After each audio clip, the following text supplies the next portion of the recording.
Hello everyone, welcome to agriculture Adda 24/7। Agriculture Adda 24/7 पर मैं doctor Meenakshi Rathi आप सभी का बहुत बहुत स्वागत करती हूँ बुनियाद सीरीज़ में, जहाँ पर हम पढ़ते हैं बायोटेक्नोलॉजी। तो आज तक हमने पूरी 9 क्लासेस का अपनी कंप्लीट कर लिया, जहाँ पर हमने कंसेप्ट प्लस एमसीक्यू जो है अपना अप्रोच रखा और बायोटेक्नोलॉजी से रिलेटेड जो भी इम्पॉर्टेंट टॉपिक्स हमारे IBPS AFO जैसे कॉम्पिटिटिव एग्जाम्स में आ सकते हैं वो सारे टॉपिक्स हमने कवर किए।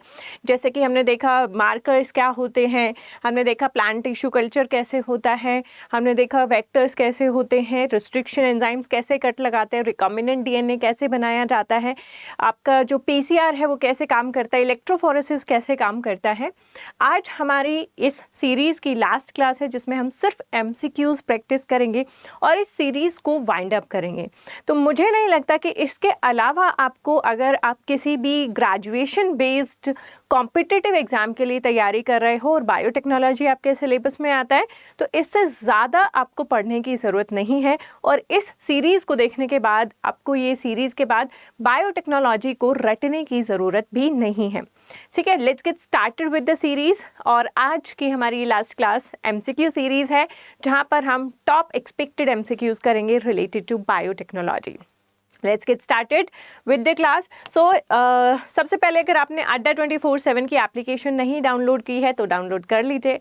इसमें बहुत सारे फीचर्स हैं जैसे कि job alerts, power capsule, daily quiz, all India mock test which are completely free for you and very very important for you. तो मेक श्योर आप अड्डा 24/7 की एप्लीकेशन ज़रूर डाउनलोड कर रहे हैं। ठीक है, फिर चलते हैं आज अपने क्लास की तरफ। तो जैसे कि मैंने आपको बताया कि आपकी जो ये क्लासेस हैं, आज हम यहाँ पर सिर्फ MCQs करेंगे जो बायोटेक्नोलॉजी के मोस्ट एक्सपेक्टेड MCQs होंगे। ठीक है, सो आपके पहला MCQ यहाँ पर आता है रिस्ट्रिक्शन एंजाइम से रिलेटेड। जब भी बायोटेक्नोलॉजी की बात आती है, सबसे पहली चीज़ आपके एग्जामिनर के माइंड में आती है रिकॉम्बिनेंट DNA, और जब भी रिकॉम्बिनेंट DNA माइंड में आता है तो रिस्ट्रिक्शन एंजाइम सबसे पहली चीज़ है जो दिमाग में आते हैं। ठीक है, which enzyme is use to cut the DNA at specific sequences.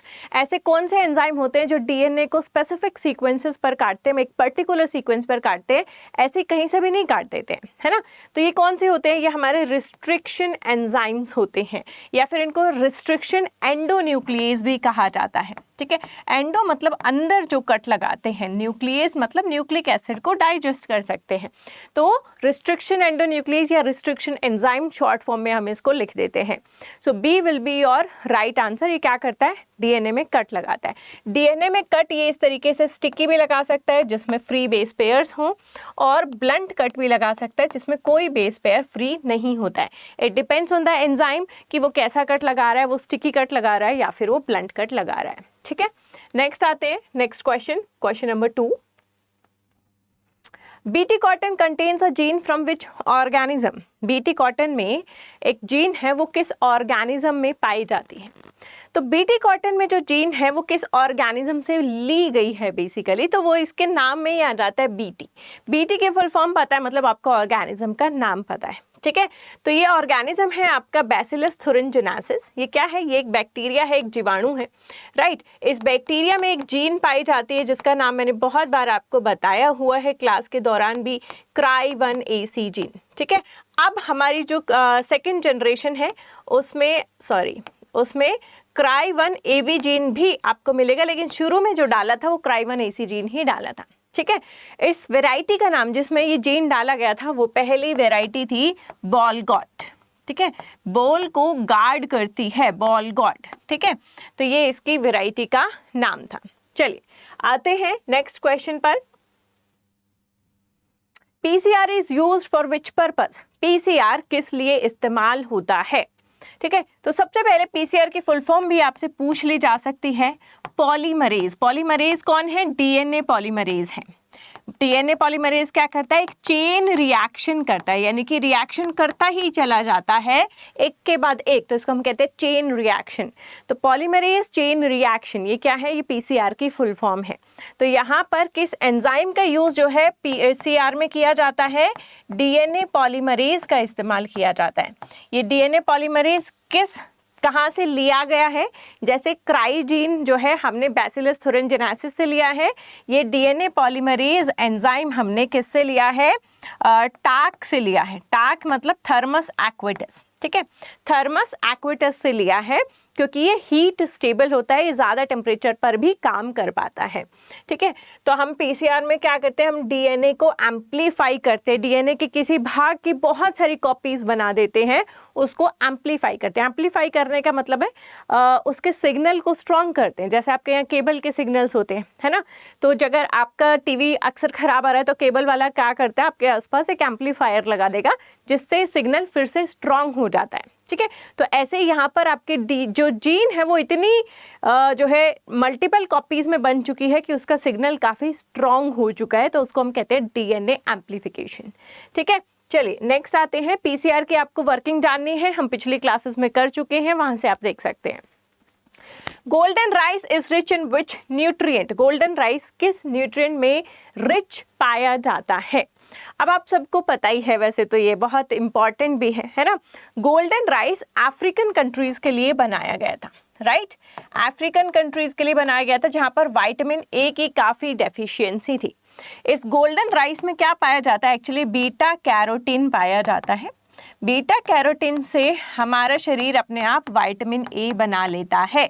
अब ये बीटा कैरोटीन जो है ये येलो कलर का होता है, इसीलिए ये राइस भी येलो कलर के थे। क्योंकि राइस येलो कलर के थे तो इनका नाम हमने क्या रख दिया, गोल्डन राइस रख दिया। गोल्डन राइस किसने डेवलप किए ये भी पूछा जा सकता है, तो यहाँ पर आपका आंसर होगा इंगो पोर्ट्रिकस, ठीक है। जीएस खुश मत लगा के आइएगा, द आंसर इज इंगो पोर्ट्रिकस। जीएस खुश ने सुपर राइस बनाए, गोल्डन राइस नहीं बनाए, ठीक है। तो यहाँ पर आपका आंसर क्या होगा, विटामिन ए रिच जो है ये गोल्डन राइस होते हैं। नेक्स्ट चलते हैं क्वेश्चन नंबर 5 पर। What is the function of ligase is genetic engineering, genetic engineering में लाइगेज का क्या काम होता है।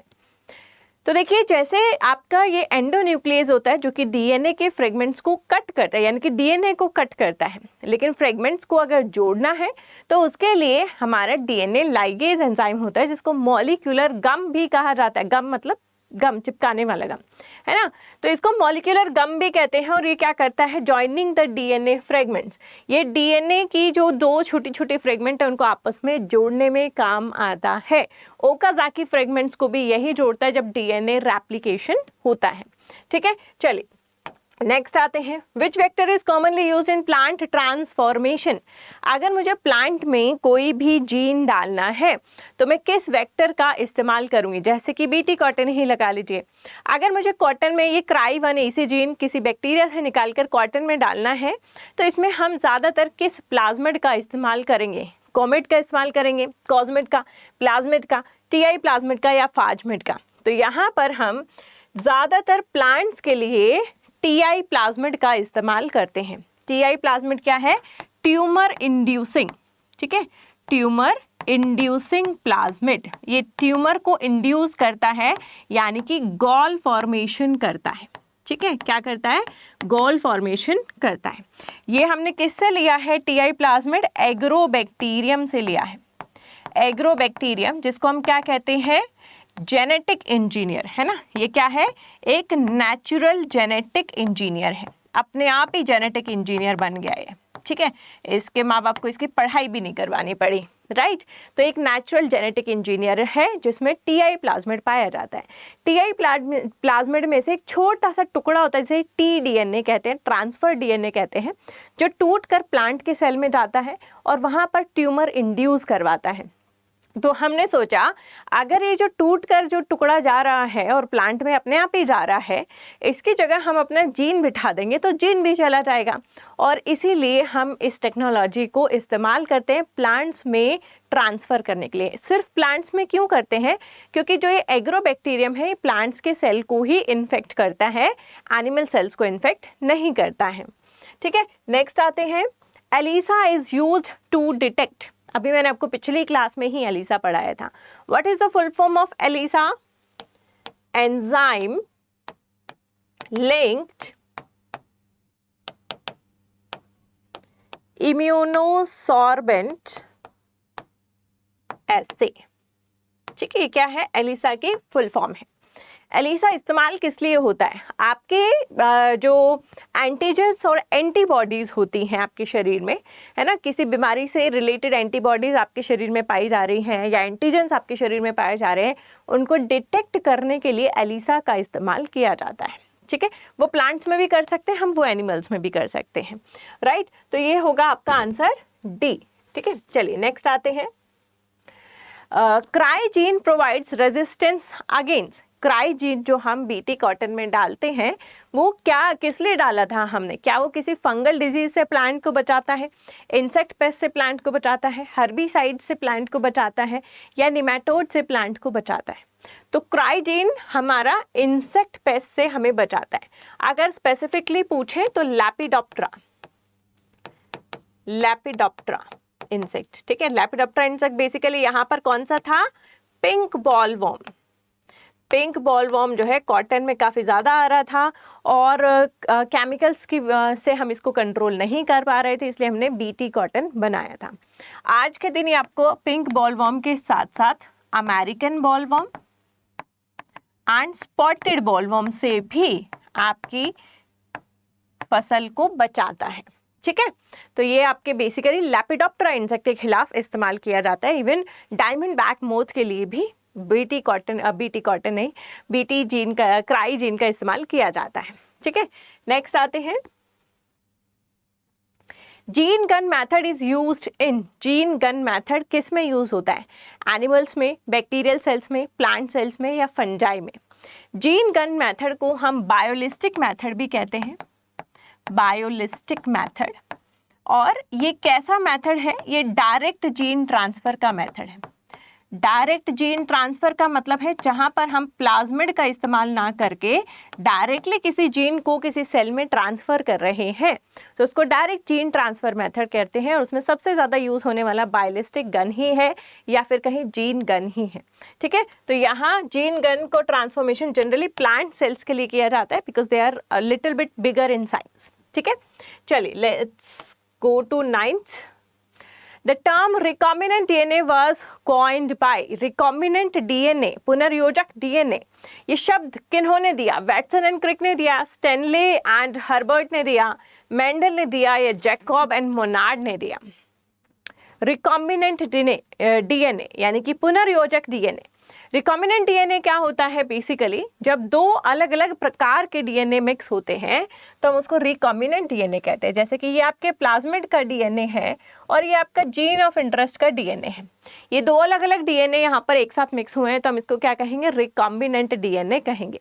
ये रिकॉम्बिनेंट DNA का शब्द किन्होंने दिया हमें, स्टैनले एंड हर्बर्ट ने दिया। ठीक है, तो यहाँ पर आपका आंसर क्या होगा, बी राइट आंसर होगा। DNA fingerprinting is based on, DNA fingerprinting किस चीज पर आधारित है, इंट्रॉन्स पर, कोडिंग सीक्वेंसेस पर, VNTRs पर, या फिर SNPs पर। बताइए, डीएनए फिंगरप्रिंटिंग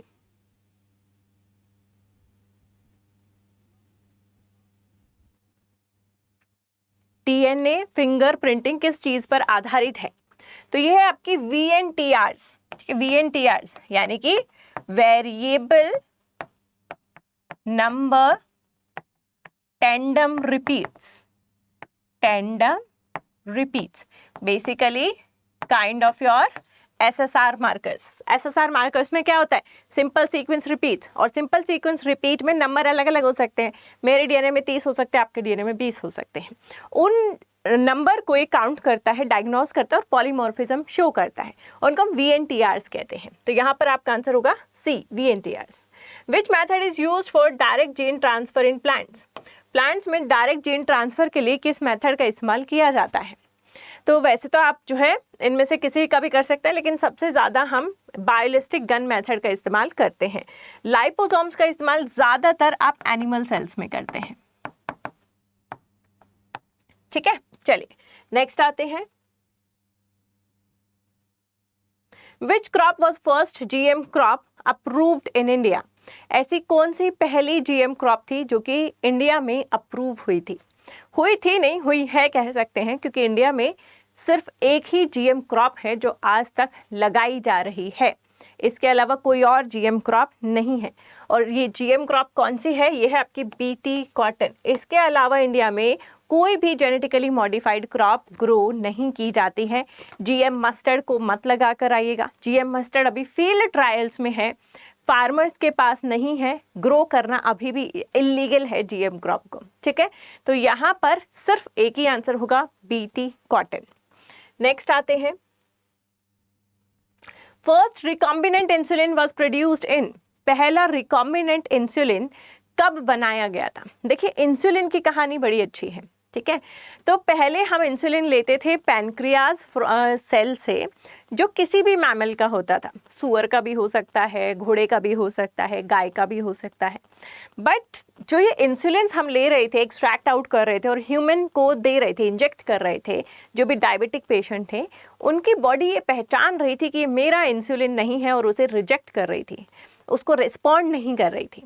तो हमने क्या किया, ह्यूमन जीन जो इंसुलिन बनाती है उसको निकाला, उसको एक बैक्टीरिया में डाला। अब वो बैक्टीरिया हमारे लिए इंसुलिन बना रहा है। उस इंसुलिन को हम प्योरीफाई करते हैं, बॉटल्स में भरते हैं, इंजेक्शन के थ्रू ह्यूमंस को देते हैं, ठीक है। तो ये रिकॉम्बिनेंट इंसुलिन है, क्योंकि ह्यूमन जीन का इंसुलिन है ना, जीन जो इंसुलिन बना रही है वो हमने कहाँ डाला है, बैक्टीरिया के जीनोम में डाला है, बैक्टीरिया का जो डीएनए उसमें डाला है और वहाँ से उससे हम इंसुलिन बनवा रहे हैं। तो ये क्या है, रिकॉम्बिनेंट इंसुलिन है, राइट। तो ये सबसे पहले कब बनाया गया था? 1982 में बनाया गया था। B will be the right answer. Agrobacterium transfers gene using, Agrobacterium gene transfer कर पाता है, कैसे कर पाता है?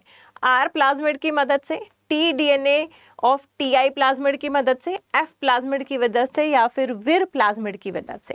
तो मैंने अभी आपको बताया था कि एग्रोबैक्टीरियम में एक प्लाज्मिड पाया जाता है जिसका नाम होता है TI plasmid, tumour inducing plasmid. इस प्लाज्मिड का एक हिस्सा अपने आप कट कर प्लांट सेल में जाता है और वहां पर ये क्या करता है, ट्यूमर इंड्यूस करता है। जो कट कर हिस्सा जाता है उसे टी डीएनए यानी कि ट्रांसफर डीएनए कहते हैं, ठीक है। तो यहां पर हमारा राइट आंसर क्या होगा? बी राइट आंसर होगा। SNPs are used in, SNP single nucleotide polymorphism. सिर्फ एक न्यूक्लियोटाइड का यदि फर्क है तो वो SNPs के द्वारा ही पहचाना जाता है। SNP कहाँ इस्तेमाल होते हैं? जेनेटिक फिंगरप्रिंटिंग में, डिजीज डायग्नोसिस में, जीनोम मैपिंग में, या फिर ऑल ऑफ द अबव, हर जगह यूज कर सकते हैं। अगर एक न्यूक्लियोटाइड के डिफरेंस से एक नॉर्मल जो ह्यूमन बीइंग है उसमें haemophilia disease, sickle cell anaemia disease हो सकती है, ठीक है। तो ये डिजीज डायग्नोसिस में भी काम आ सकता है कि वो कौन सा न्यूक्लियोटाइड है जिसके कारण ऐसा हो रहा है। जेनेटिक इंजीनियरिंग में तो काम, फिंगरप्रिंटिंग में तो काम आता ही है कि मेरे डीएनए आपके डीएनए से कहाँ कहाँ किस किस पॉइंट पर अलग है, ये बता सकता है जेनेटिक फिंगरप्रिंटिंग की मदद से। जीनोम मैपिंग कर सकते हैं कौन सी जीन कहाँ पर है with the help of SNPs, ठीक है। तो यहाँ पर आपका आंसर क्या आएगा? D, all of the above. Which technique separates DNA fragments bye size, ऐसी कौन सी टेक्निक्स है जो डीएनए की फ्रेगमेंट्स को साइज के हिसाब से अलग अलग कर देती है या सेपरेट कर देती है? तो विच टेक्निक, तो यहाँ पर आएगा, टेक्निक आएगी आपकी जेल इलेक्ट्रोफोरेसिस। जेल इलेक्ट्रोफोरेसिस क्या करता है? आपके डीएनए को साइज के हिसाब से अलग अलग कर देता है। जो सबसे छोटी फ्रेगमेंट होती है वो सबसे आगे होती है, सबसे तेज भाग सकती है ना। और जो सबसे मोटी यानी कि लंबी फ्रेगमेंट होती है, हैवी फ्रेगमेंट होती है, वो स्लो चलती है तो वो पीछे रह जाती है। और इस कारण सारे जो फ्रेगमेंट्स हैं वो साइज वाइज अलग अलग हो जाते हैं। यानी कि अगर हमारे यहाँ से यहाँ सैंपल दौड़ रहा है और ये 3 आपको फ्रेगमेंट मिली है तो समझ जाइए इसकी साइज सबसे बड़ी है, ये फिर उससे छोटा है, ये सबसे छोटा है क्योंकि ये सबसे आगे है। RFLP स्टैंड्स फॉर, RFLP की फुल फॉर्म क्या होती है? मॉलिक्यूलर मार्कर्स में आपको सारे पढ़ा चुकी हूँ, RAPD, RFLP, AFLP, SSRs and SNPs। आपके एग्जाम के हिसाब से यही मॉलिक्यूलर मार्कर जो है आपके इंपॉर्टेंट है और इन्हीं से ही आपको ज़्यादातर क्वेश्चंस बनकर आएंगे, ठीक है। RFLP की फुल फॉर्म क्या होती है? रिस्ट्रिक्शन फ्रेगमेंट लेंथ पॉलीमॉर्फिज्म, ठीक है। यानी कि हम एक डीएनए को रिस्ट्रिक्शन एंजाइम से कट करवाते हैं आपके डीएनए में वो कट अलग जगह लगेंगे, मेरे डीएनए में कट अलग जगह लगेंगे, हमारी कुछ जो फ्रेगमेंट है वो सेम होंगी, कुछ फ्रेगमेंट अलग होंगी। जो अलग होंगी यानी कि यहाँ पर हमारा डीएनए क्या है, पॉलीमॉर्फिक है, अलग अलग है ना। तो इस डीएनए जो अलग आपके जो फ्रेगमेंट्स हैं उनको हम पहचानते हैं, तो इसको बेसिकली हम पॉलीमॉर्फिज्म कहते हैं, राइट। तो ए यहाँ पर क्या होगा, restriction fragment length polymorphism is the full form of RFLP। ये एक नॉन PCR बेस्ड टेक्निक है। नॉन PCR मतलब हम इसमें PCR का इस्तेमाल नहीं करते, तो किसका करते हैं, एंजाइम्स का इस्तेमाल करते हैं, एंडोन्यूक्लियस एंजाइम्स का इस्तेमाल इसमें हम करते हैं। साथ साथ ये एक कोडोमिनेंट मार्कर है, ठीक है। ये क्या है, ये एक कोडोमिनेंट मार्कर है, मतलब हेट्रोजाइगस डोमिनेंट और होमोजाइगस डोमिनेंट को ये डिफरेंशिएट कर सकता है। ऐसे मार्कर्स को हम कोडोमिनेंट मार्कर कहते हैं, ठीक है। नेक्स्ट आते हैं, in biotechnology the term vector refers to. Biotechnology में वेक्टर का मतलब क्या होता है, तो वेक्टर क्या होता है, virus, carrier of DNA, antibiotic या फिर एंजाइम्स। एक्चुअली हम डीएनए की जगह इसको जीन लिखे तो ज़्यादा बेटर रहेगा, ठीक है। अ कैरियर ऑफ अ जीन, आपकी जीन एक ऑर्गेनिज्म से दूसरे ऑर्गेनिज्म में ले जाने के लिए एक वेक्टर की ज़रूरत पड़ती है, एक वाहक की ज़रूरत पड़ती है। वो वेक्टर कौन हो सकता है, वो वेक्टर एक प्लाज्मिड हो सकता है, ठीक है। TI प्लाज्मिड भी हो सकता है, PBR322 प्लाज्मिड भी हो सकता है, वो एक फाजमिड भी हो सकता है, ठीक है। वो एक फाजमिड भी हो सकता है, वो एक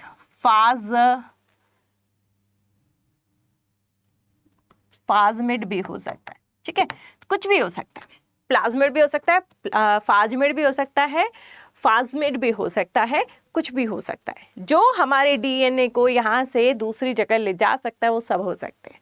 मेनली आपको प्लाज्मिड पर ही फोकस रखना है, इसी को हम जो है वेक्टर कहते हैं, क्योंकि आपके हिसाब से या आपके एग्जाम के हिसाब से यही आपसे पूछा जाता है, ठीक है। चलिए नेक्स्ट चलते हैं, which enzyme synthesises RNA from DNA। ऐसा कौन सा एंजाइम है जो RNA बना सकता है DNA की मदद से, मतलब एक DNA की टेम्पलेट ली और उससे उसने एक नया RNA बना दिया, ठीक है। तो ऐसा एंजाइम को हम क्या कहेंगे, RNA पॉलीमरेज कहेंगे। DNA पॉलीमरेज मत करके आइएगा। DNA पॉलीमरेज क्या करता है, DNA रेप्लिकेशन करता है, DNA की प्रतिकृति बनाता है, ठीक है। DNA रेप्लिकेशन, ठीक है। RNA पॉलीमरेज क्या करता है, RNA पॉलीमरेज DNA से RNA बनाता है और लाइगेज जोड़ता है, एंडोन्यूक्लियस कट करता है, ये आपको पता ही है। What is the purpose of using selectable markers in genes? Selectable marker gene का इस्तेमाल क्यों किया जाता है? जब आपने रिकॉम्बिनेंट डीएनए बना लिया, उस रिकॉम्बिनेंट डीएनए को आप एक बैक्टीरियल सेल में डालते हैं, यानी कि ट्रांसफॉर्म करते हैं। ट्रांसफॉर्म हुआ या नहीं, उसके अंदर हमारा रिकॉम्बिनेंट डीएनए गया या नहीं, ये हमें कैसे पता चलता है, ये सेलेक्टेबल मार्कर्स या स्कोरेबल मार्कर्स की मदद से ही हमें पता चलता है। सेलेक्टेबल मार्कर्स होते हैं जैसे टेट्रासाइक्लिन रेजिस्टेंट जीन है, एम्फिसिलिन रेजिस्टेंट जीन है। वो काम, उनमें से एक भी जीन अगर काम करना बंद कर रही है, चाहे वो एम्फिसिलिन रेजिस्टेंट जीन है या टेट्रासाइक्लिन रेजिस्टेंट जीन है, हमें समझ आ जाएगा कि यहाँ पर हमारा जीन ऑफ इंटरेस्ट आया है, इसलिए ये काम नहीं कर रही है, यानी कि रिकॉम्बिनेंट डीएनए से बैक्टीरिया में जो ट्रांसफॉर्मेशन हुआ है वो सक्सेसफुल हो चुका है, ठीक है। तो आइडेंटिफाइंग द ट्रांसफॉर्म्ड सेल को आइडेंटिफाई करने के लिए होता है। नेक्स्ट आते हैं, द डीएनए मॉलिक्यूल इज एक डीएनए मॉलिक्यूल कैसा होता है, ये तो हम सबको पता है, डबल स्ट्रैंडेड हेलिकल स्ट्रक्चर, द्विरज्जुकी होता है और हेलिकल होता है ना, एंटी पैरेलल स्ट्रैंड इसमें पाए जाते हैं। Which method helps to study gene expression. Gene expression यानी कि क्या कोई जीन प्रोटीन बना रही है या फिर वो चुपचाप बैठी है ना। एक स्टूडेंट है जो क्लास में चुपचाप बैठा है, कुछ और सोच रहा है, ख्यालों में खोया हुआ है, तो वो क्लास में बैठा है या नहीं बैठा है हमारे लिए एक ही बराबर बात है, वो सिर्फ स्ट्रेंथ बढ़ा रहा है ना। एक बच्चा है जो अटेंटिव बैठा है, नोट्स बना रहा है, क्वेश्चन पूछ रहा है, उसकी प्रेजेंस सबको पता है।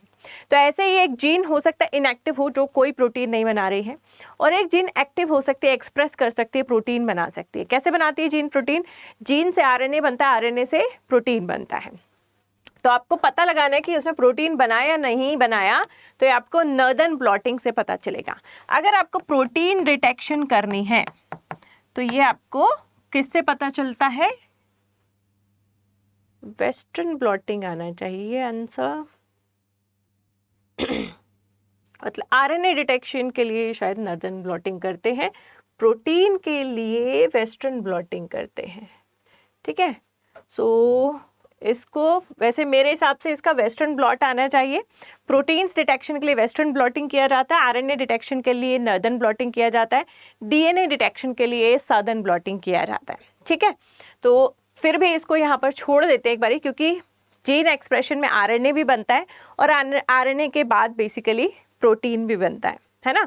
तो यहाँ पर कंफ्यूजन ये है कि हम प्रोटीन डिटेक्शन करना चाहेंगे या हम आरएनए डिटेक्शन करना चाहेंगे, तो इसलिए इस क्वेश्चन को यहाँ पर छोड़ देते हैं। फर्स्ट ट्रांसजेनिक एनिमल वाज, पहला ट्रांसजेनिक एनिमल कौन सा है? वो तो माउस ही है। सारे जो एक्सपेरिमेंट हुए हैं वो माउस पर हुए हैं। ठीक है, तो राइट आंसर यहाँ पर आपका माउस आएगा। Bio informatics deals with, bio informatics क्या होता है? बायो की इंफॉर्मेशन रखने वाला। जब आप इतने सारे जीन सीक्वेंसेस बनाते हैं, तो अगर आपने वो जीन सीक्वेंस पता लगा लिया है, कोई और है यूएसए में बैठा है, वो उसी जीन पर काम कर रहा है, वो दोबारा से जीन सीक्वेंसिंग करेगा, वो दोबारा से पूरा पैसा वेस्ट करेगा। तो हमने क्या बनाया, एक प्लेटफॉर्म बनाया है ना, कि हम सारा डाटा यहाँ पर स्टोर करेंगे ताकि दूसरी रिसर्च वहीं से स्टार्ट हो, सबको ज़ीरो से स्टार्ट ना करना पड़े। वो सारे डेटा वहाँ रखना, उसकी इंटरप्रिटेशन करना, एक सीक्वेंस देके उसको बताना कि प्रोटीन कैसा बन सकता है, प्रोटीन कैसे फोल्ड करता है, ये सारी चीज़ें आपको बायो इन्फॉर्मेटिक्स में मिलती हैं। ठीक है, तो यहाँ पर आपका राइट आंसर होगा data analysis for biological data. Biological data का एनालिसिस करना, that is the work of the bio informatics. Basically bio informatics stats और बायो को मिक्स करती है। बायो में जो डाटा जनरेट हो रहा है, स्टैट्स की मदद से उसको एनालाइज करके हमें सही रिजल्ट तक पहुंचने में मदद करती है। Marker assisted selection is used in, marker assisted selection कहाँ पर इस्तेमाल होते हैं?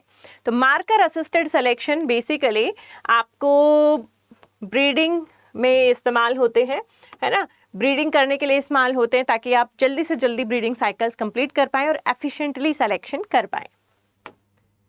cDNA is prepared from, cDNA या कॉपी डीएनए या कॉम्प्लीमेंट्री डीएनए किससे बनाया जाता है? वैसे कॉम्प्लीमेंट्री नहीं होता, वो सिर्फ कॉपी डीएनए ही होता है।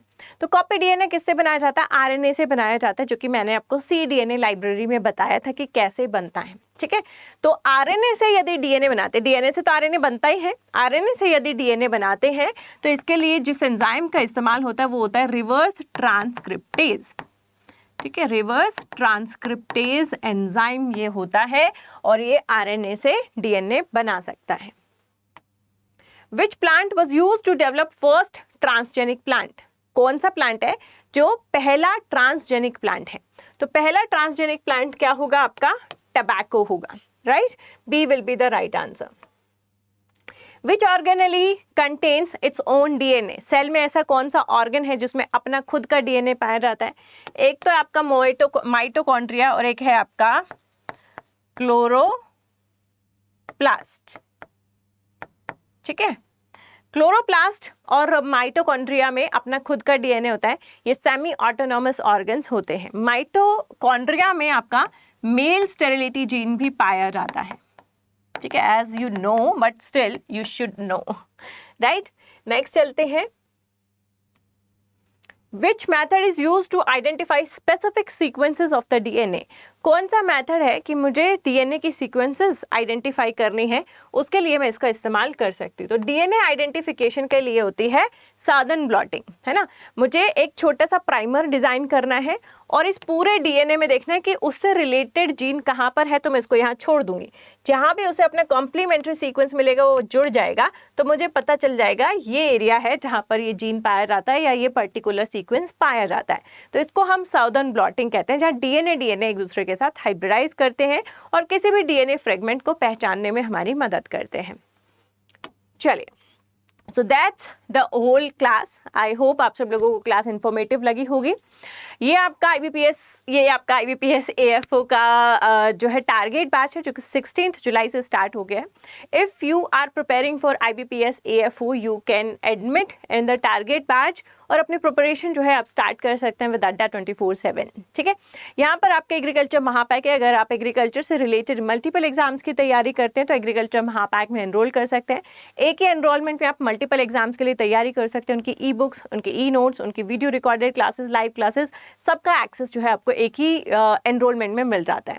कैसे इनमें एनरोल करना है मैं आपको एक बार बता देती हूँ। तो सबसे पहले आपको यहाँ पर जाना है गूगल पर और टाइप करना अड्डा 24/7, या फिर वेबसाइट के अलावा आप इसकी एप्लीकेशन भी डाउनलोड कर सकते हैं। ऑल कोर्सेज में जाइए, एग्रीकल्चर को चुनिए। ये है आपके एग्रीकल्चर महापैक जिस पर ट्रिपल वैलिडिटी है और 81% ऑफ आपको मिल रहा है, यानी कि 27 मंथ्स की वैलिडिटी, 2.25 साल तक आपको कुछ पे नहीं करना, बस बाय नाउ पर क्लिक करना है। आने वाले जो बैचेस होंगे, आने वाली जो वैकेंसीज होंगी वो इसमें ऑलरेडी इंक्लूडेड होंगी। ऐसा नहीं है जो आज के टाइम पर है वही आपको मिलेगा। 2.25 साल तक आप किसी भी वैकेंसी के लिए प्रिपेयर करेंगे वो सारे बैचेस आपको यहाँ पर मिलेंगे। ठीक है, यहाँ पर कूपन कोड एंटर कीजिए Y448A और एंटर कर दीजिए। जैसे ही आपने कोड लगाया Y448A, आपका जो डिस्काउंट है 80% का वो एक्टिवेट हो जाता है, जो कि एप्लीकेशन पर 81% का हो जाएगा। 80% तो ये होगा एंड 1% एक्स्ट्रा कॉइन्स आपको मिलते हैं एप्लीकेशन पर, उसको टिक लगाएंगे, 81% का ऑफ आपको मिलेगा। 6200 में 2.25 साल के लिए आप एग्रीकल्चर के किसी भी एग्जाम की तैयारी कर सकते हैं Y448A कोड लगा करके। Thank you so much guys, good bye, take care, अपना ध्यान रखिएगा। ये सीरीज यहीं पर समाप्त होती है। किसी और नई इंफॉर्मेटिव वीडियोस में आपके सामने ज़रूर हाजिर होंगी।